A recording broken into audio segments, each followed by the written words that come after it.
하나님의 말씀 히브리서 1장 1절로부터 3절, 우선 2절까지 말씀 봉독해 드리겠습니다. 히브리서 1장 1절 보시겠습니다.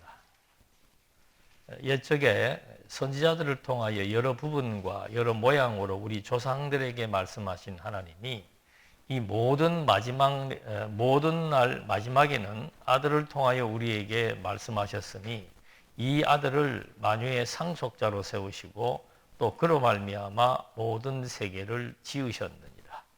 우선 2절까지 봉독해 드렸습니다. 히브리서에 나와 있는 이 내용은 그리스도에 대한 그 우월성이 그 본질로부터 우리에게 규명해 주는 아주 중요한 내용입니다. 왜 예수가 인간으로 왔지만 그는 인간이 아니고 신인가 라고 하는 사실, 그것을 가장 확실하게 증명해 줄 수 있는 기독교만의 유일한 사건, 그건 죽었다가 다시 살아나는 그런 부활의 역사입니다. 그래서 제목을 왜 예수만이 부활이 가능한가? 다른 종교의 어떤 지도자나 다른 종교에서 섬기는 신에 대한 내용들을 볼 때 부활을 주장하거나 또 그 부활에 대한 근거와 역사적인 사실을 증명하는 그런 종교는 없습니다. 그래서 이 기독교만이 유일하게 예수님의 부활을 아주 증거하고 있는데, 이게 참 아이러니한 것은 이 세상에서 창조로부터 지금까지 그런 사건은 누구에게도 한 번도 없었던 일이기 때문에 그 예수의 부활을 2000년 전 사건인 예수의 부활을 믿는다는 거, 이건 참으로 쉬운 얘기가 아닐 수밖에 없습니다. 그럼에도 불구하고 기독교는 그리스도의 부활을 사실로 확정해놓고 논리를 전개하고 있습니다. 그래서 지금 우리가 부활을 증명하는 방식은 여러 가지가 있습니다만은 오늘은 그분이 지니고 있는 그런 어떤 그 본질, 이런 것들을 한번 성경을 통해서 확인해 봄으로써 그래서 예수만이 부활을 할 수 있구나.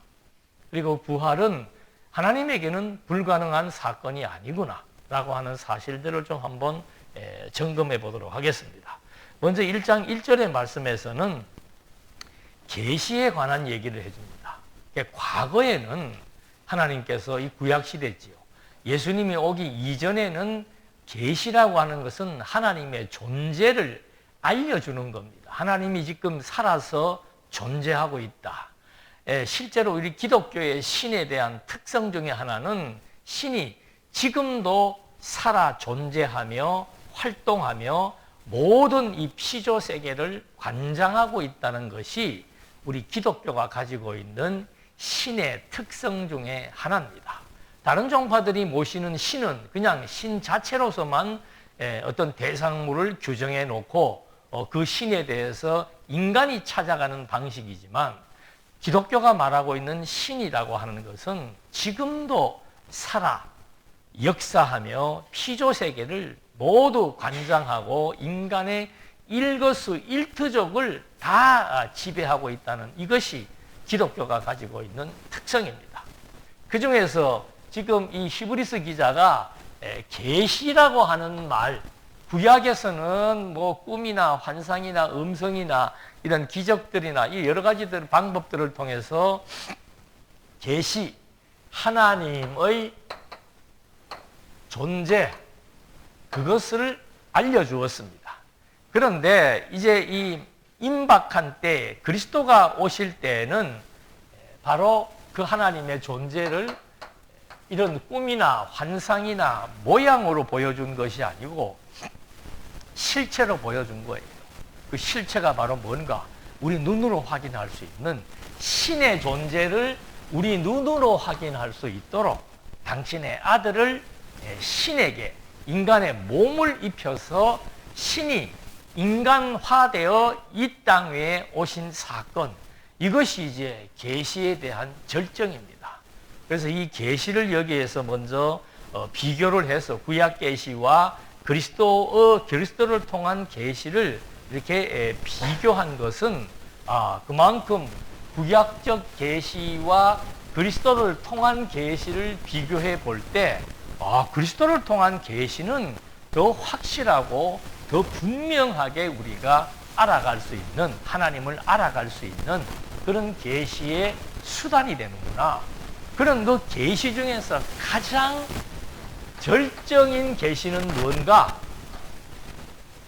다른 어떤 피조 세계에 있어서 다른 어떤 사건과도 비교할 수 없는, 그리고 유일하고 독보적인 그런 하나님의 존재를 알려주기 위해서 오신 그리스도를 통한 계시의 절정은 뭔가? 그거는 뭐 이 피조 세계에 단 한 번밖에 없었던 그리스도의 부활을 의미하고 있는 겁니다. 그러니까 우리가 이제 부활을 믿기 위해서, 제가 그동안 부활절이면은 여러 가지 많은 방식으로 설교를 해왔었는데, 오늘은 뭐 그 중에서 그 본질적인 문제를 탐색하면서 그리스도가 어떤 분이고 하나님의 존재가 어떤 분인 것을 알게 되니까 우리는 할 수 없다. 그건 당연하죠. 왜? 우리는 피조물이기 때문에. 그러나 하나님은 할 수 있다. 그리스도는 할 수 있다. 왜? 그걸 이제 이렇게 확인해 들어가 보기 위한 과정으로서 먼저 계시에 대한 내용을 통해서 구약 계시보다 그리스도를 통한 계시가 하나님을 알게 하는 데 있어서 구약적인 방법보다는 하나님의 아들을 통한 계시가 더욱더 선명하고 아주 분명하고 우리가 확증할 수 있는 그런 의미를 담고 있기 때문에 이제 계시의 주체가 그리스도라는 사실을 통해서 하나하나 이름으로 부활이 가능하구나라는 사실을 확인해 볼 수 있습니다. 그래서 먼저 여기에서 보니까 과거에는 구약 때는 이제 여러 가지 꿈, 환상, 음성 같은 방법을 통해서 하나님의 살아계심을 알려주었다면은 지금은 누구를 통해서 한 겁니까? 이게 이제 실체예요. 우리가 생물학적으로도 보면은 내 유전인자를 우리 아들이 가지고 있습니다. 그러니까 아들을 보면은, 자녀를 보면은 부모들에 대해서 우리가 어느 정도 감지할 수 있는 거죠. 그런 것과 마찬가지로 하나님의 존재를 알려주기 위해서 가장 확실한 방식은 뭔가? 당신의 아들을 갖다가 당신을 보여주기 위한 수단으로 활용하는 이것이 가장 확실한 것이다. 이래서 이제 여기에 계시에 대한 비교를 하면서 2절에서 구약에는 이런 방식으로 희미한 방식으로 하나님의 존재를 보여주었다면은 이제 이 모든 마지막 날, 예수님이 올 때를 의미하는 겁니다. 이 모든 마지막 날에는 하나님 아들을 통해서 우리에게 하나님의 존재를 말씀했다, 보여주었다, 증거했다 이 말입니다. 그래서 이 하나님의 아들에 대한, 그래서 이 계시에 대한 구약 계시는 모형이라면은 신약 계시는 실체예요.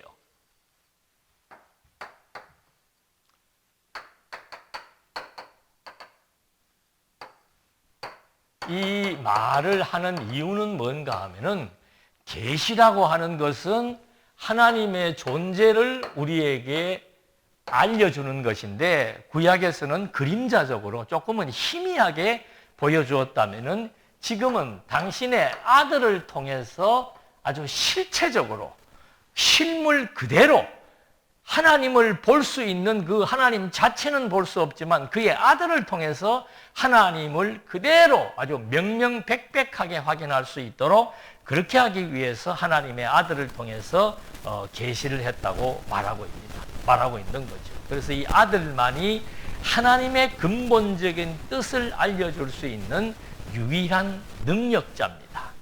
그것은 하나님의 아들만이 하나님의 존재를 확실하게 보여줄 수 있는 그런 계시에 대한 아주 그 실체이기 때문입니다. 그래서 그 아들을 통해서 계시를 했다라고 하는 것은 굉장히 중요한 의미가 있습니다. 그런데 또 한 가지 중요한 사실은 뭔가 하면은 예수님께서 인간의 몸을 입고 왔는데 그가 하나님의 아들인 것을 우리가 어떻게 알 수 있는가? 이건 아주 중요한 단서가 되는 거죠. 지금 계시라고 하는 걸 통해서 하나님의 아들은 그 계시, 하나님의 존재를 알려주는 실체다. 그렇다면 이제 그 다음에 질문은 뭔가 하면 그 아들을 우리가 어떻게 알 수 있고 그가 하나님의 아들이라고 하는 사실을 어떻게 알 수 있고 어떻게 믿을 수 있는가? 그거는 다른 것 없습니다.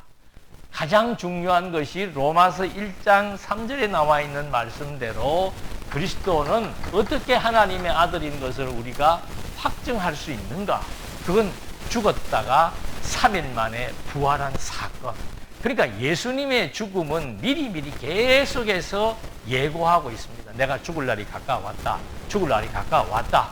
모형적으로는 유월절에 대한 제사를 이미 구약에서 집행을 했기 때문에 유월절이라고 하는 것은 짐승의 피, 즉 짐승이 죽음으로 말미암아 하나님의 백성들이 다시 살아났다는 것을 의미합니다. 애굽의 노예 생활에서 해방된 것들을 기념하기 위한 종교적인 의식이에요. 그런데 그것을 통해서 이미 예수님의 부활을 예고한 거죠.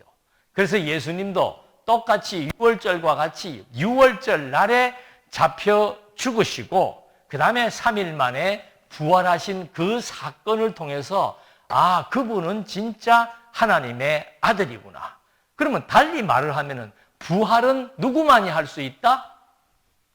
하나님의 아들만이 부활을 할 수 있는 겁니다. 그래서 하나님의 아들은 독생자 외아들이에요. 그러니까 창조로부터 지금까지 아무도 부활을 할 수 없는 이유는 뭔가? 하나님의 아들의 고유 사역이기 때문에 아무도 어떤 능력자라고 할지라도 부활은 할 수 없다 이 말입니다.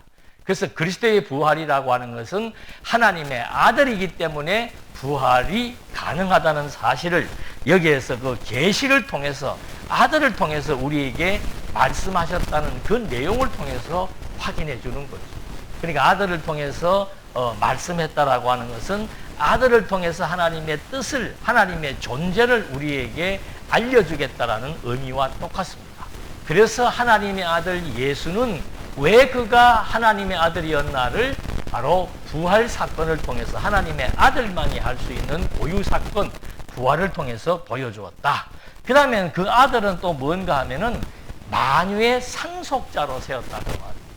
그러니까 만유의 상속자라고 하는 것은 우주와 만물, 피조 세계 모든 생명을 주관할 수 있는 상속자라는 의미입니다. 그러니까 만유의 상속자라고 하는 것은 하나님의 약속을 받은 자라는 뜻인데 어떤 약속을 의미하는 건가? 하나님의 약속을 받은 것을 의미하는데 어떤 약속을 의미하는가? 통치권입니다. 그러니까 하나님의 아들을 세우셨고 그 하나님의 아들은 만유의 상속자다. 즉 만유를 통치하고 지배할 수 있는 그런 권한이 주어졌다. 재밌는 사건이 하나 있습니다. 마태복음 28장 18절에 보면은 예수님이 부활하고 난 이후에 만유의 통치권은 언제 부여되었는가? 그걸 우리가 한번 확인해 보면은 재밌는 것이 마태복음 28장 18절에 보면은 예수님이 부활하시고 난 다음에 제자들에게 나와서 하시는 말씀입니다. 예수께서 나와 말씀하여 이르시되 하늘과 땅의 모든 권세를 내게 주셨으니. 언제? 예수님이 부활을 통해서 하나님의 아들임을 확증했고 그 아들을 이제 만유의 상속자로 세운다. 만유의 상속자라는 의미는 바로 피조세계의 모든 것들을 지배하고 다스리는 권세가 위임되었다는 것을 의미하는데 그 권세가 언제 위임되었는가? 하나님의 아들로 확정된 부활 이후에 그 권세가 주어졌다는 거예요. 그러니까 그런 권세를 지니고 있는 분은 하나님의 아들밖에 없고 하나님의 아들은 독생자였고 그 하나님의 아들이 바로 피조세계의 생명까지도 이제 다 주관하며 다스린다. 그러니까 하나님의 아들을 만유의 상속자로 세워서 모든 피조세계의 생명을 주관할 수 있음을 보여주는 사건이 뭔가? 그게 나는 부활이요 생명이라고 하는 그리스도의 부활의 사건이 생명을 주관한다는 의미를 내포하고 있다는 것으로 확인할 수 있는 거죠.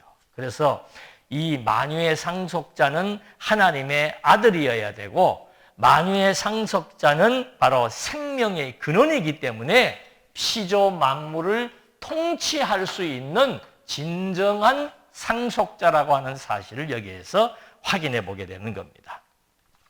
그 다음 세 번째 나오는 것이 뭔가 하면은 상속자로 세우시고 또 그로 말미암아 모든 세계를 지으셨느니라. 그러니까 이 창조주라고 하는 것은 뭐 여기 같은 맥락이에요. 하나님의 아들이기 때문에 상속을 받을 수 있고 상속을 받았다는 것은 바로 창조주의 권한임을 밝혀주고 있는 겁니다. 그러니까 세계를 창조한 분이기 때문에 만물을 통치할 수 있고 만물을 통치할 수 있으니까 생명을 자기 생명까지도 죽었다가 다시 살릴 수 있는 생명의 주관자.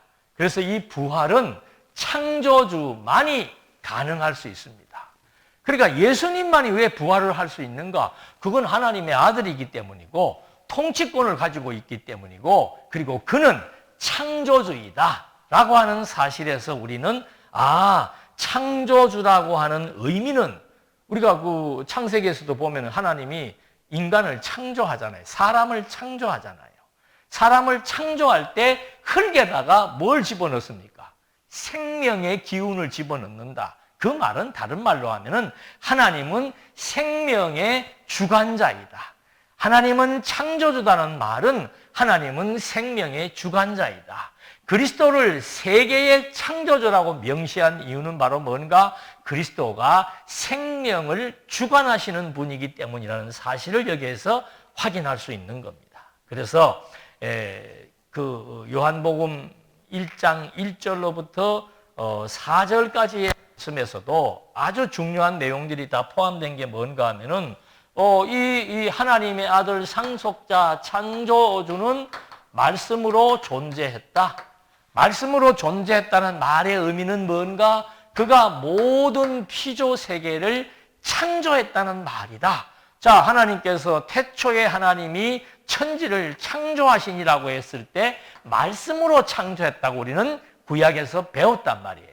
그러니까 하나님께서 말씀으로 존재하셨고 말씀으로 존재하신 그분은 창조주라는 사실을 의미하고 있고 요한복음 도입에서 보니까 그 창조주에게는 모든 피조물의 생명을 관장할 수 있는 권세가 있고 그렇기 때문에 그는 모든 사람들에게 빛이 되어서 사망과 어둠과 죽음에 있는 사람들에게 빛과 생명의 역사를 발휘할 수 있다는 사실을 말하고 있는 겁니다. 그러니까 창조주라는 말의 의미, 그것은 단순하게 무엇을 만들었다는 것으로 그치는 것이 아니고 바로 그 창조라고 하는 말의 의미 속에는 바로 생명의 주관자라고 하는 사실을 여기에서 밝혀주고 있죠. 그렇기 때문에 예수님만이 생명의 주관자, 생명의 주관자이기 때문에 부활을 할 수 있는 그런 능력을 보유하고 있다는 사실을 확인할 수 있고 예수님만이 부활할 수 있는 그런 특권을 지니고 있다는 사실을 여기에서 확인해 볼 수 있는 겁니다. 그러니까 이런 사실들을 예수님이 무엇을 통해서 증명해 주는가 하면 요한복음 11장에서 죽은 나사로를 살립니다. 그건 물론 부활은 아니고 재생이죠. 죽은 자를 다시 나사로를 살려놓고 예수님이 하시는 말씀이 뭔가? 나는 부활이요 생명이다. 나는 지금 죽은 나사로를 살린 것처럼 내가 부활을 통한 생명의 주관자라고 하는 사실을 내가 분명하게 보여줄 것이다. 지금은 내가 나사로를 살려서 내가 부활의 생명의 주관자라고 하는 사실을 보여주었다면은 이제 마지막 가서는 내가 직접 죽음에서 부활하사 생명의 근원이라고 하는 사실, 생명을 지배하고 다스리는 창조주라고 하는 사실을 확증시켜 주겠다고 요한복음 11장 25절 이하에 말씀하고 있는 겁니다. 그러니까 나사로의 부활이 모형이라면은 그리스도의 부활은 실체예요. 이 말의 의미는 뭔가 하면은 생명이라고 하는 것이 바로 뭔가를 여기에서 암시해주고 있는 겁니다. 죽은 사람이 부활이라는 것을 암시해주고 있는 거죠. 죽은 자가 살아났다. 그게 도대체 무슨 의미가 있는가? 죽은 자가 살아났다는 것은 나도 죽었다가 살아날 수 있는 개연성이 있음을 말해주는 것이고, 나는 이제는 그리스도를 통해서 죽은 나사로가 살아난 것처럼 나는 내 육체가 죽었다가 살아나진 않았지만은 내 죽은 영혼이 다시 살아났다는 사실을 의미하고 있음을 확인해 볼 수 있는 겁니다. 이렇게 해서 계시의 주체라고 하는 말의 의미가 가지고 있는 것은 뭔가? 예수는 하나님의 아들이기 때문에 부활을 통해서 증명해 주었고, 예수는 만유의 상속자로서 모든 피조 만물을 통치할 수 있는 지배권이 있는데, 그 지배권의 핵심은 생명을 다스리는 것에 있었고, 예수는 세계의 창조주라고 하는 사실을 통해서 그 창조의 핵심은 생명을 창조함에 있음을 통해서, 이런 분이기 때문에 반드시 예수만이 부활할 수 있고, 그 부활의 능력이 오늘 우리들에게 새 생명을 얻게 해서 그리스도를 통해서 드러난 하나님의 존재를 확증하게 한다는 사실을 확인해 볼 수 있는 겁니다. 두 번째는 뭔가 하면은, 그분은 어떤 분인가? 이는 하나님의 아들이요 만유의 상속자요 세계의 창조주인 그분은, 그 말입니다, 하나님의 영광의 광채다. 첫 번째, 영광의 광채다. 이게 무슨 말인가? 영광이라고 하는 것은 거룩한 존재라고 하는 것을 의미합니다. 영광이라는 말 뜻은 물론 찬양하다, 빛나다, 이런 표현들이 있지만은 신학적 의미로서는 영광이라는 것은 거룩한 존재라. 즉, 하나님의 본질적인 속성을 의미합니다. 그러니까 이 영광이라는 것은 거룩한 하나님의 속성을 의미하는데, 그거를 이제 드러낸다는 거예요. 누가? 하나님의 이분이, 하나님의 아들이요 상속주요 창조주이신 이분이 이제 영광의 광채로서의 사역을 담당한다. 그래서 영광의 광채라고 하는 것은 정기 있는 빛을 의미합니다. 그냥 빛이 아니고, 우리는 뭐가 반짝반짝 빛난다 그러면 이 광채가 난다, 광이 난다 그러는데, 지금 성경이 그리스도를 통한 이 광채라고 하는 말의 의미는 뭔가? 이 본질의 정기를 드러내는 그런 기운을 의미합니다. 다른 말로 하면은 광채는 천지 만물을 생성시킬 수 있는 원천적인 기운을 의미한다. 그러니까 영광의 광채라고 하는 말은 하나님의 본질을 발산하는 발광체로서 천지 만물의 생성을 주관할 수 있는 그런 기운을 가지고 있다. 천지 만물, 이거는 다른 말로 하면은 여기서 나와 있는 대로 피조 세계를 의미하는 거죠. 만유 또는 세계, 같은 맥락입니다. 그러니까 영광의 광채라고 하는 것은 천지 만물을 생성하는 기운을 가지고 있다. 다른 말로 하면 뭐예요? 피조 세계에 존재하는 모든 생명체들을 존재하게 하는 기운을 가지고 있다 이 말입니다. 기가 있다 이 말이에요. 그러니까 하나님이 인간을 창조할 때도 생기를 통해서 흙에다가 생기를 불어넣어서 사람을 창조한 것과 마찬가지로 하나님의 아들 상속자 창조주에게 그 역할은 영광의 광채, 천지 만물의 생명의 기운을 통해서 그 피조 만물을 존재하게 하는 그런 분이라고 하는 사실을 말해주는 겁니다. 그래서 이분이 사람들에게 뭐가 된다? 빛이 된다는 말을 해주는 거예요. 태초에 말씀이 존재했습니다. 피조 만물, 그가 지은 모든 것에는 생명의 기운이 있습니다. 그 생명의 기운이 바로 모든 사람들에게 빛이 된다는 말을 한 것과 똑같은 의미를 가지고 영광의 광채라고 하는 것은 바로 피조 세계의 모든 피조물들을 존재하게 하는 생명의 기운을 갖고 있다는 뜻을 의미하는 거죠. 그러니까 하나님의 아들, 상속자, 창조주는 어떤 분인가? 그는 바로 하나님의 영광의 광채다. 피조 세계가 이 광채라고 하는 것은 생명의 소생이나 생명의 기운이나 생명을 존재하게 하는 의미를 갖고 있다고 했는데, 처음에 하나님께서 피조 세계를 창조할 때 하나님이 태초에 천지를 창조하셨는데 그 상태가 어땠습니까? 혼돈하고 공허하고 흑암이 깊음 위에 있었어요. 근데 거기다가 하나님이 뭐가 있으라 그랬습니까? 빛이 있으라 그런 거예요. 빛이 있으니까 혼돈하고 공허하고 흑암의 세계가 질서가 있고 충만하고 광명에 있는 세계로 변화가 되어버린다 이 말입니다. 그러니까 이 빛의 역사라고 하는 것은 우주에게 있어서도 생명의 질서를 갖게 하는데, 생명의 빛으로 오신 그리스도는 당연히 당신이 그 어둠의 세계, 죽음의 세계를 극복하고 물리치고 생명의 세계로 부활할 수 있음을 반드시 그런 사역을 감당할 수 있다는 사실을 보여주는 것이고, 그 부활의 역사가 당신에게서 끝나는 것이 아니고 그 부활의 기운이 바로 영광의 광채이기 때문에 그 부활 생명의 기운이 어둠에 있는 사망한 모든 인간에게도 다 영향력을 줄 수 있는 그런 생명의 기운을 가지고 있다는 사실을 의미하고 있는 겁니다. 그래서 모세도 보니까 하나님을 만나고 왔을 때 모세의 얼굴에 광채가 났다고 그랬습니다. 그 광채는 뭔가? 하나님이 지금 모세에게 율법을 계시해 주었다는 것을 증거하기 위한 광채예요. 그 광채를 이스라엘 사람들이 보고 두려워했다 그랬습니다.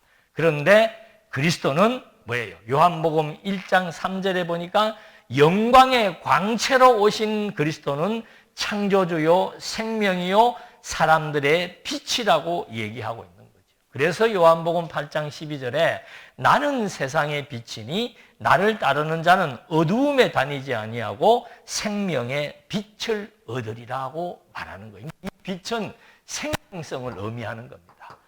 우주에는 생명의 질서를 세웠다면은 이제 그리스도가 발산하는 영광의 광채의 빛이라고 하는 것은 바로 생명의 빛을 의미한다. 그래서 예수를 믿으면, 부활하신 예수를 믿음으로 말미암아 그 빛이, 그 광선이 우리의 죽은 생명에게 새 생명을 얻게 하는 그런 소생의 기운을 가지고 있다는 것을 확인해 볼 수 있지요.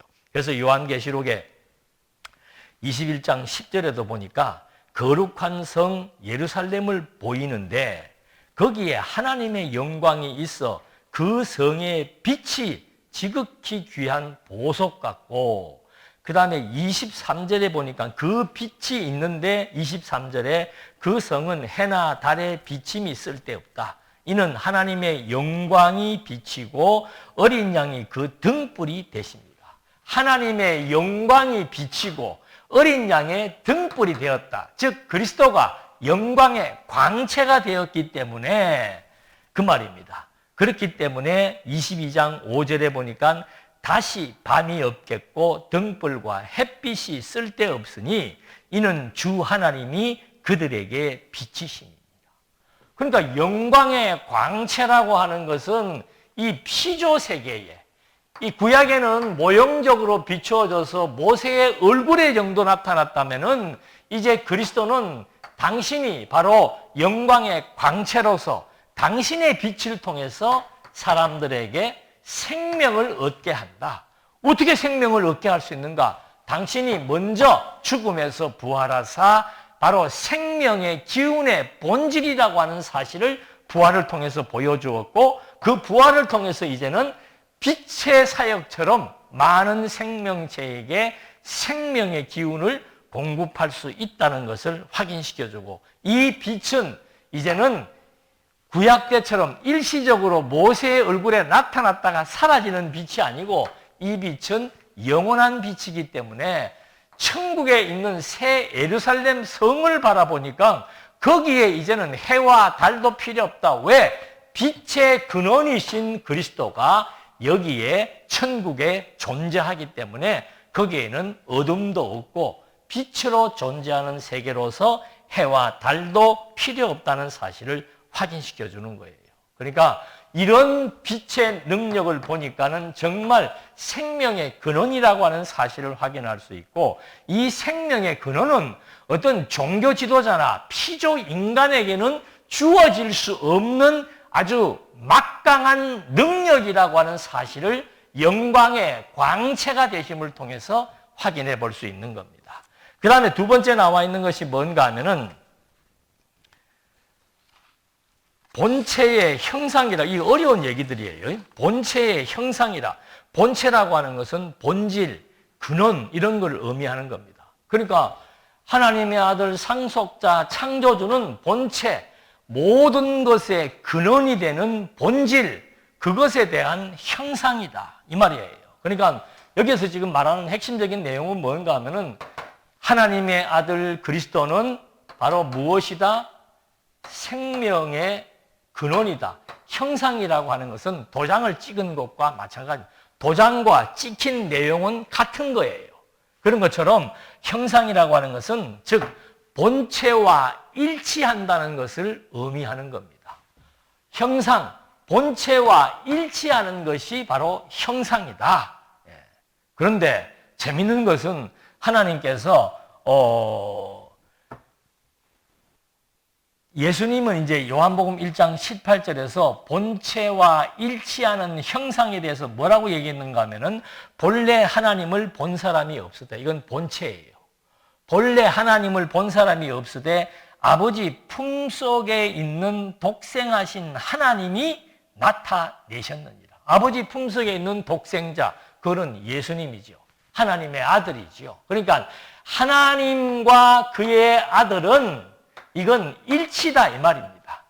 그래서 우리가 삼위일체라고 하는 말을 쓰고 있는데, 바로 이 하나님의 아들이 본체의 형상이라고 하는 말은 곧 뭔가 내가 하나님과 일치된 존재라고 하는 사실을 여기서 확인해 주고 있는 거죠. 이 형상이라는 것이 바로 본체와 일치가 되기 때문에 하나님께서 인간을 만들 때 어떻게 만들었다고 그랬습니까? 하나님의 형상대로 만들었다고 말이에요.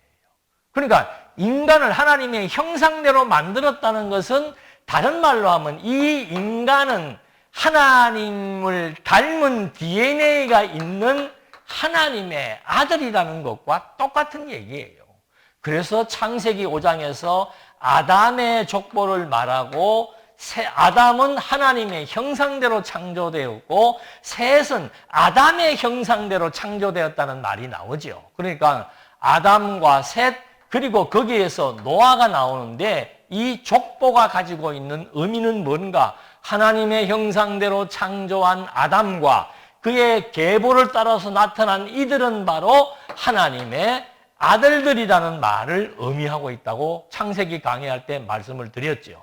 그래서 노아 시대에 하나님의 아들들과 사람의 딸들이라고 하는 용어가 거기에서 명시가 되게 되어 있습니다. 그러니까 본체의 형상이라고 하는 것은 하나님과 그리스도의 일치를 의미하는 것인데, 바로 그것을 여기에서 말하는 이유는 바로 뭔가? 하나님과 일치된 그리스도에게는 바로 본체, 본질, 존재하는 모든 것에 대한 본질, 생명의 근원이다. 하나님의 아들 그리스도는 하나님과 같이 생명의 근원이라고 하는 사실을 여기에서 확인해 주고 있는 내용으로 우리가 밝히 알아볼 수 있는 거죠.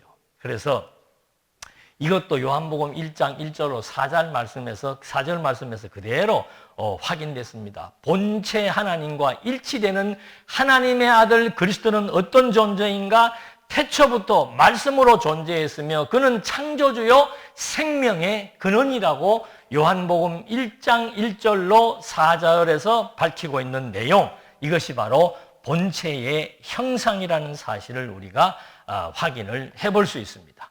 그리고는 이제 마지막에 뭐라고 나와 있는가 하면은 그의 능력의 말씀으로 만물을 붙드시며, 즉 모든 존재하는 것에 대한 근원이며 본질인 예수 그리스도의 능력의 말씀으로 이제 만물을 다 통치하고 지배한다 이 말입니다. 여기에서 본체의 형상은 모든 피조 세계의 사역의 주체가 되는 의미를 말하고 있습니다.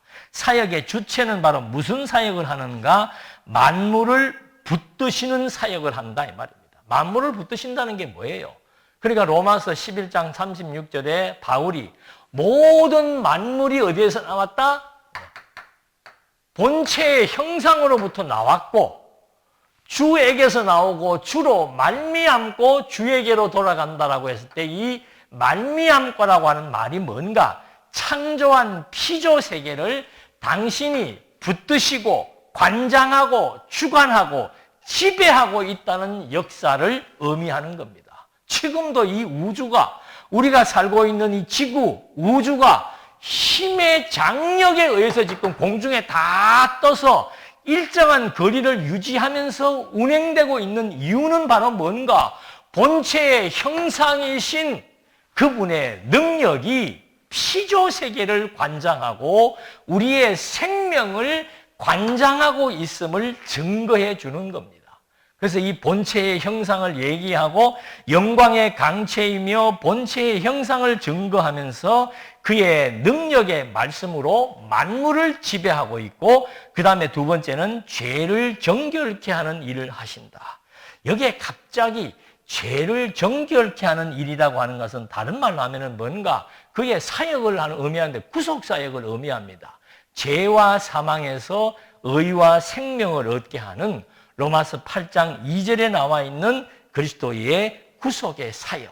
그러니까 이 만물을 섭리한다는 것의 의미 속에는 만물을 존재하게 한다는 뜻이고, 만물을 존재하게 한다는 것은 바로 만물을 존재하게 하는 생명의 기운을 지금도 공급하고 있다는 뜻이며, 그 가운데 인간에게서는 살며 기동하며 존재할 수 있는 본체의 형상의 사역이 지금도 나를 통해서도 역사하고 있다는 것과 같은 이치의 말씀을 해주는 겁니다.